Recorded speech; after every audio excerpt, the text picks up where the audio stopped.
Our next presentation will be by Divina Centore. Divina graduated from the University of Pisa in 2018 with an MA degree in Oriental Studies, Egypt, Near and Middle East, and a thesis on the importance of archaeological contexts and their reconstruction. She is currently working at the Museo Egizio in Turin in interpretation, accessibility, and sharing department. Her main tasks include the creation of Egyptological content for the museum's digital platforms, editorial coordination, and above all, to liaise with the collection and research department in the IASD. Divina's study interests are pottery from the first intermediate period to the second intermediate period, Egyptomania, and the flora of ancient Egypt. And her presentation today will be an Egyptian-inspired garden in Turin, the making of an open courtyard flora of ancient Egypt.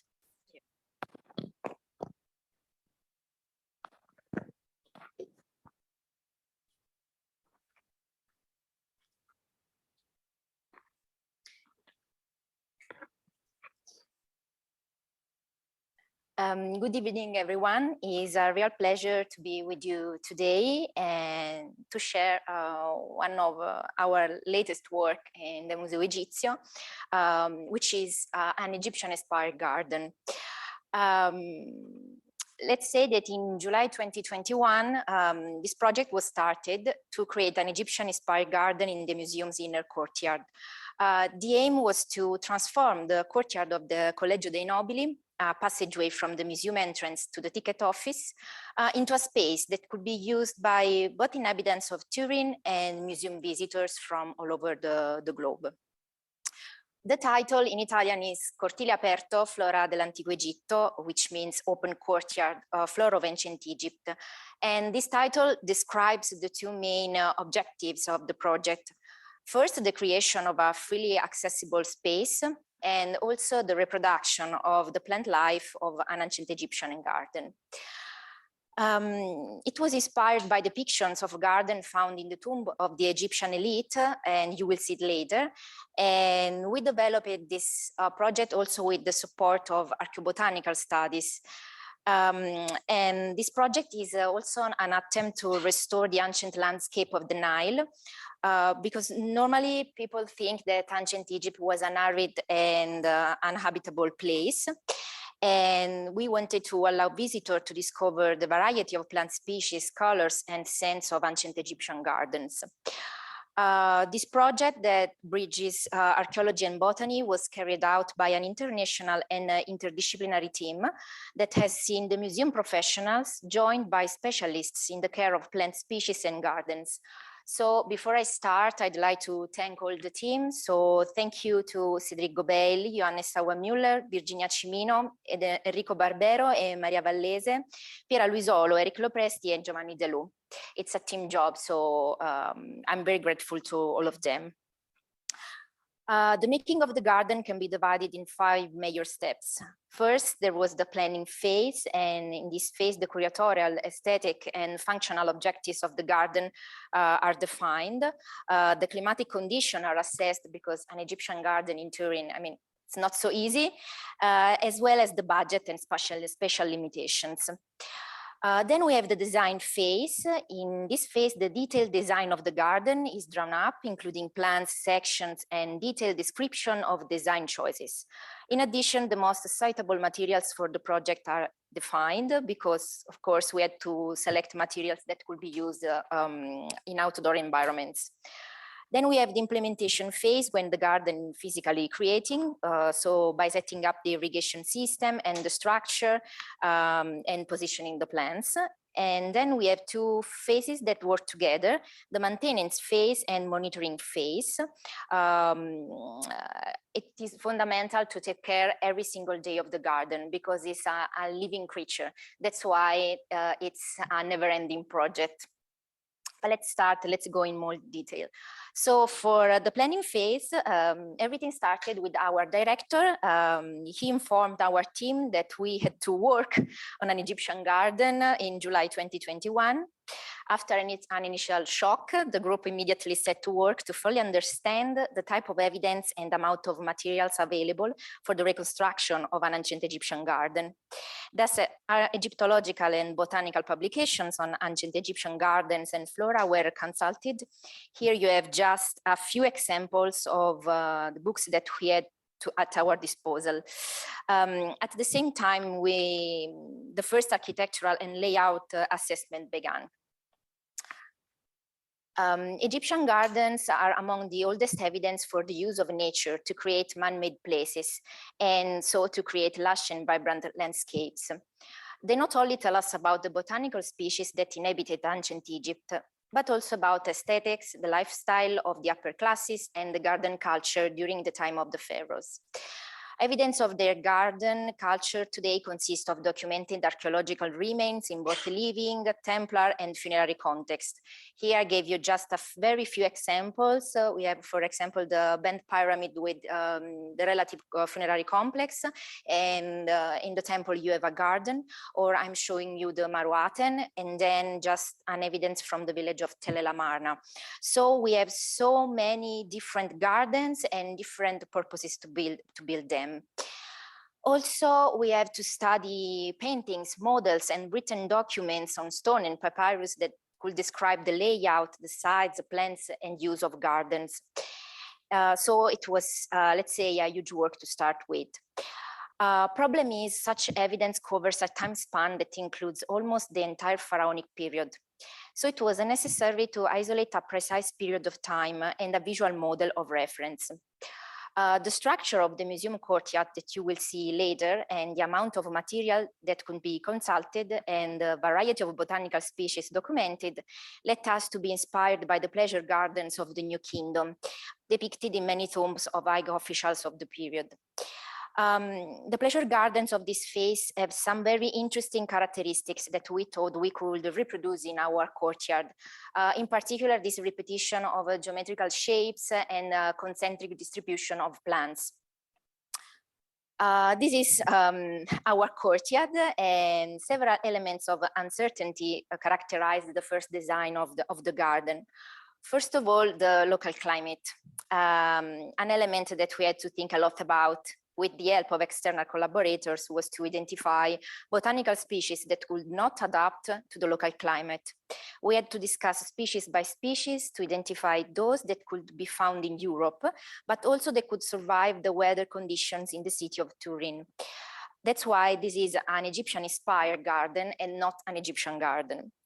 In some cases, as for the palms, we planned to use two different species, one for spring and summer and the other for winter. And we'll see it later. Also, another problem was the architectural context. We were faced with the difficulty of setting up a green outdoor space in an urban location in an architectural context that presented a series of limitations that we could not ignore. For example, our courtyard, our museum is housed in a Baroque building, so it was not possible to dig in the courtyard to put our pots underneath. So. Also, another problem was the budget. The available budget finally influenced the choices of plants and the need to use certain types of material for the structure and equipment. But let's go in the funny phase, the design phase. After an initial brainstorming session to define the main elements of the project, we moved on the design phase at the end of 2021 in order to prepare a detailed design of the garden. The design and the choice of reference models made use of the architectural structure of the museum courtyard, which is characterized by both ends by two rectangular reflecting skylights, which are impossible to remove. But seen from above, the skylights reminded us of square-shaped pools of water that were immediately associated with the water pond from pictorial depictions of pleasure gardens found in some of the tombs of the Egyptian elite of the New Kingdom. One of the skylights therefore assumed the function of the water pond, around which in more or less ordered lines, rows of plants and trees grew, as seen in ancient Egyptian depiction. And the main reference, as you can see, was the funerary painting now in the British Museum, coming from the tomb of a high official known as Nebamun.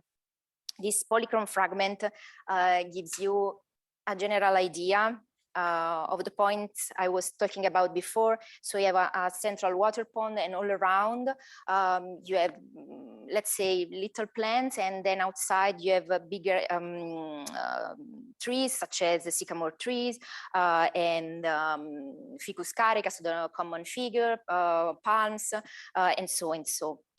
However, in our project, we decided to add 2 other elements.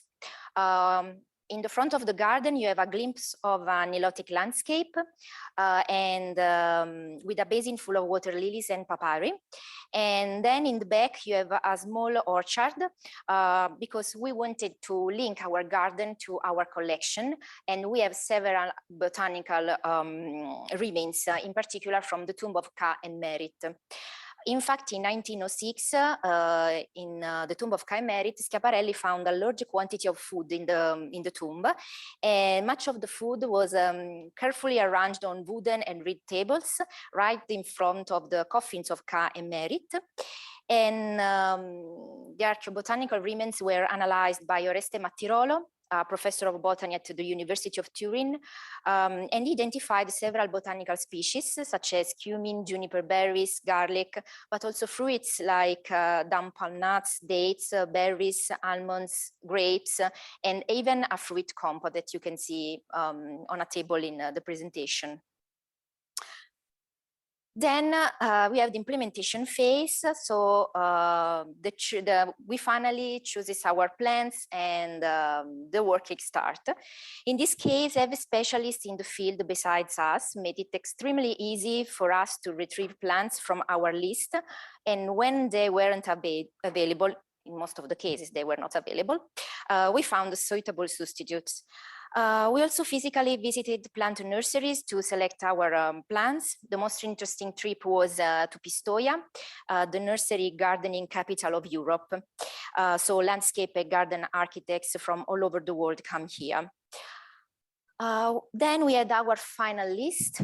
And if you look closely to our list, you can see that there is a big missing here, the sycamore tree. Turns out it is a very difficult plant to retrieve, and in Italy it grows only in Sicily. So we are planning to have it in the future, probably in 2024. But here you can see we selected not only trees, but flowers and other species for our orchards. And I mean, I can't tell you about every single species and why we decided to add it in our garden, but we can discuss it later if you want. Once all the plants had been identified, the yard was officially opened, the irrigation system and the iron structure of the garden were set up. The pots were then brought in, the soil prepared, the plants laid within it, and then we had the finishing touches completed. In this picture, you can see the garden changing through time and becoming more and more green. It was also essential to create a didactic apparatus for the public. In addition to an introductory text panel to explain the design of the garden, we wrote labels not only explaining which plants we decided to place in the garden, but also their origin and use in ancient Egypt. The name of the plants are written in Italian, in English, and in Latin, with a reference of at their scientific name. Hieroglyphs also appeared on the labels to indicate which botanical category the plant belonged to according to ancient Egyptian. Now, while working on the project, we were also working on the communication of the garden. I think this is also a very interesting aspect of working in a museum, and I would like to spend a few minutes telling you how we publicized the opening of our garden. The garden officially opened in June 2022, and for this occasion, from the end of the month until the beginning of September, we transformed one of the facade of the inner courtyard of the museum, the one behind the garden, into a dynamic screen. Using the technique of video mapping, we told the story of an ideal day in an Egyptian garden. From dawn until dusk, the narration recounts the awakening of the garden, the animals that used to inhabit it, and the techniques of irrigation and cultivation that were used to take care of the green space. In the projection, we also included parts of the Song from the Grove, a love-inspired poem preserved in one of the papyri in our collection. This is where a very nice addition, in my opinion, because it's very difficult for the public to really understand the beauty of a composition in a papyrus. Here, 3 trees take turns to speak and talk about how they are neglected by their mistress, and they also recount the amorous adventures she usually has in the garden. As a basis for the animations, again, we took inspiration from the New Kingdom tomb paintings. And here there is a very short video of the video mapping, just to give you an idea of what we, what we did. Let's see if I can start.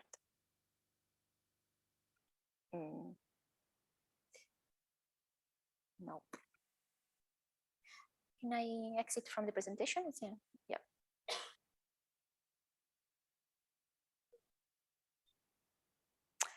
Okay, I can take the video. Okay, I'm just going to show you the beginning of the video.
I'm gonna stop here.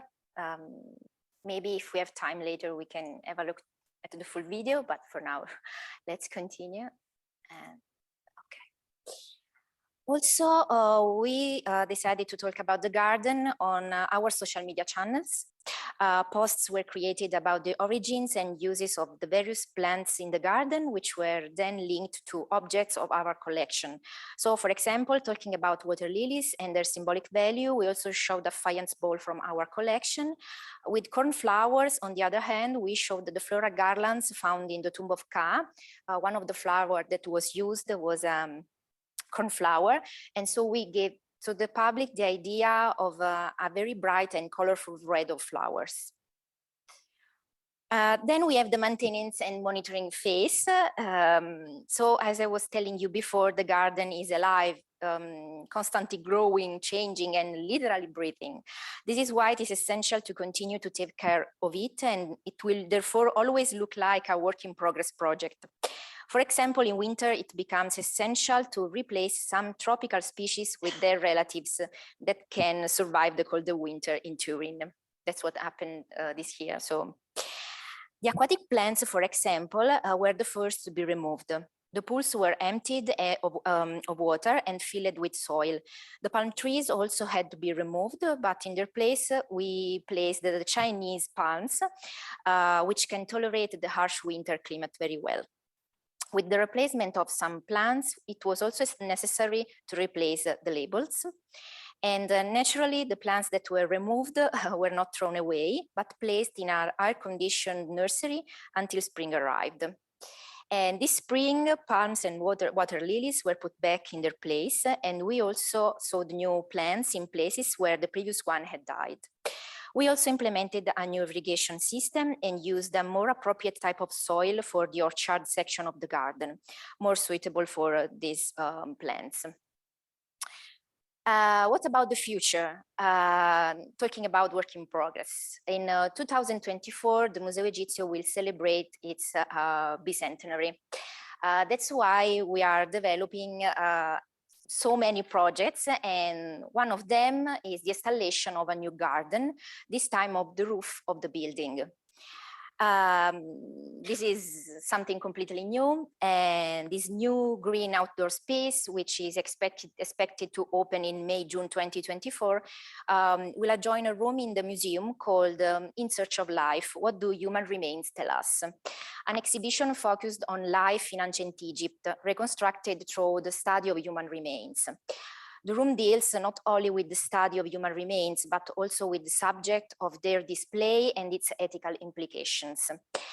The room delves into the theme of life in ancient Egypt, the relationship of Nilotic culture with mummification, and the concept of the afterlife, starting from the study of human remains and the grave gods that in some cases accompanied them. So when the project was entrusted to the garden curators, we felt it was essential to maintain a strong coherence with the room.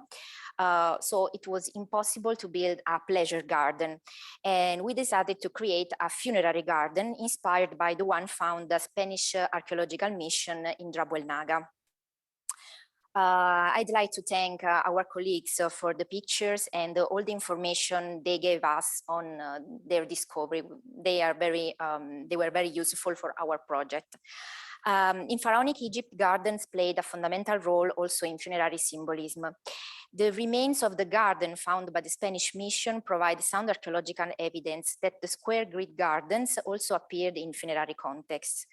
The funerary garden at Drabuelnaga was probably conceived and constructed as a model or miniature version of an orchard to provide visual evidence of the deceased wealth and to support his wish to be periodically provided with offerings during his eternal life.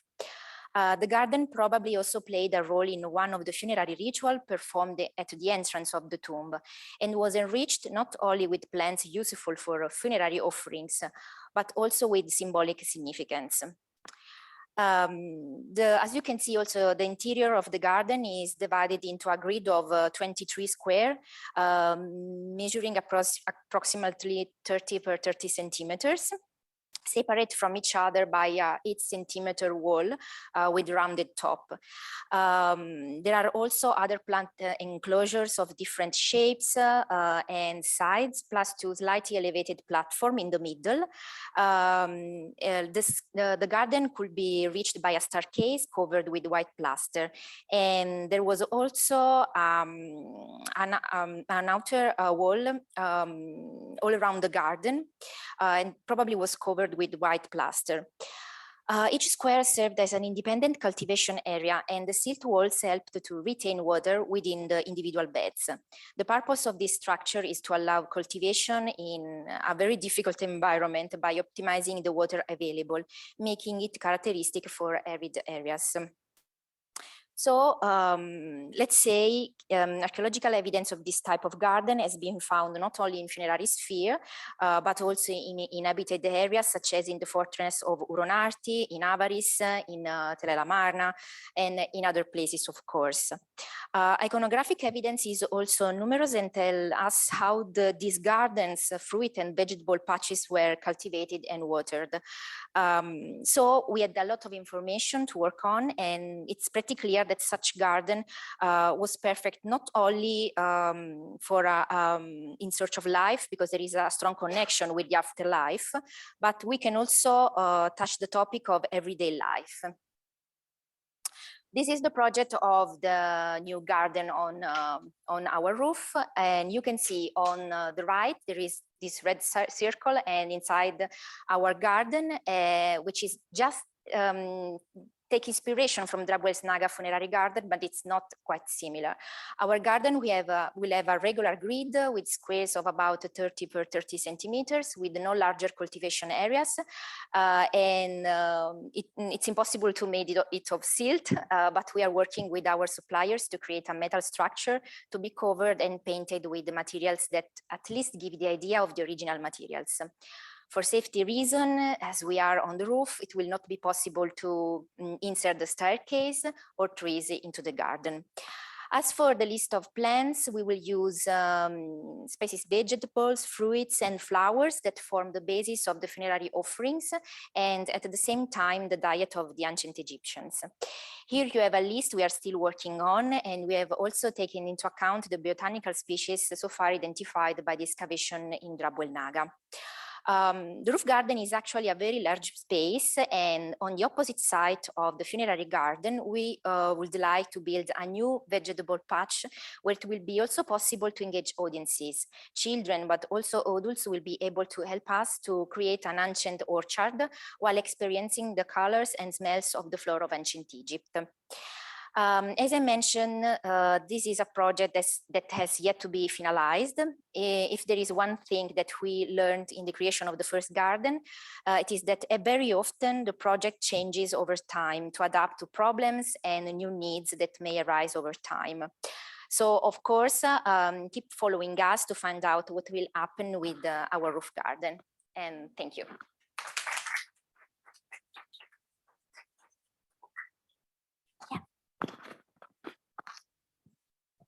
Thank you so much. That was so very interesting. I'm very much looking forward to the conversation, the questions. I'll open it up first. Does anyone have any questions? There we go. Okay, we'll go this way. I'll come back.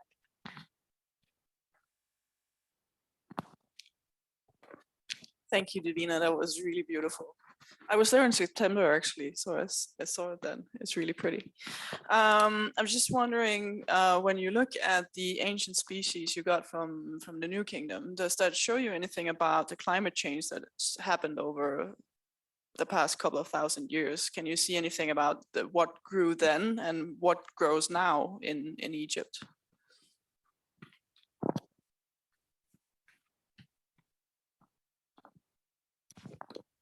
Thank you. It's a very complicated question. Let's say that in our garden you have different kind of species that were, that could be found in ancient Egypt. For example, I don't know, let's say, of course, papyrus and water lilies, but on the other side, you have plants that were not endemic in Egypt, such as an apple tree.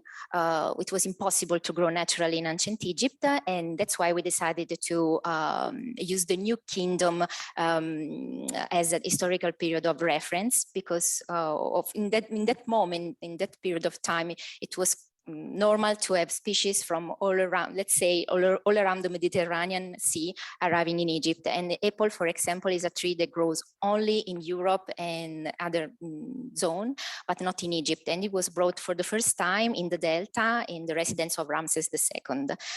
Then we also put species that grows nowadays in Egypt, such as, for example, thymus, that was not common in ancient times. Cumin has always been there from the ancient times until now. And basilicum, for example, it's not something that you had in the past, but now you can find it also in Egypt. So we had a mix of course, plants, because it was impossible to reproduce the climate condition of the ancient times. At the same time, it's impossible to say that the climate condition that we have in Turin are quite similar to Egypt now. So that's why it was really complicated. But things are going to change, because in 2024, the courtyard will be covered. So we will have the possibility to use only African species.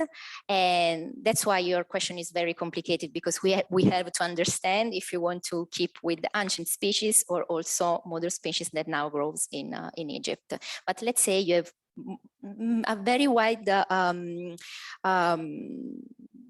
you have more plants at disposition now in Egypt, plants that in the past were not there, of course. Very interesting. Oh, sure. Valentina, do we have in the chat? Hi, Divina.